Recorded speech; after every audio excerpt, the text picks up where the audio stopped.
Sige, pagtulungan niyo ako. Ako na nga yung nagtitiis sa pamilyang to. Ako pa yung laking agrabyado. Ang galing! Sige, di bali na. Hindi ka naman na magtitiis eh. Nay, aalis na tayo. Iuuwi na kita sa atin. Sir Hernan, kung gusto niyo hong makasama ang nanay ko, sumama ko kayo. Hindi siya pwede manatili sa pamamahay na to kung kasama niya si Isabel. Luna, hindi sasama ang daddy ko para lang sa inyo. Hindi ito ang kausap ko! Nagtiis ang nanay ko para sa inyo. Pati ako!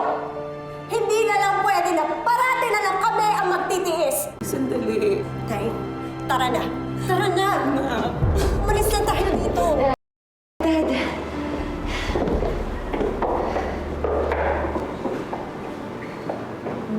Bakit kasama mo si tita? Hindi ka ba sasama sa anak mo? Isabel, hindi. Hindi niyo pa ba naiintindihan? Wala na kayo pwedeng gawin para mapaghiwalay pa kami.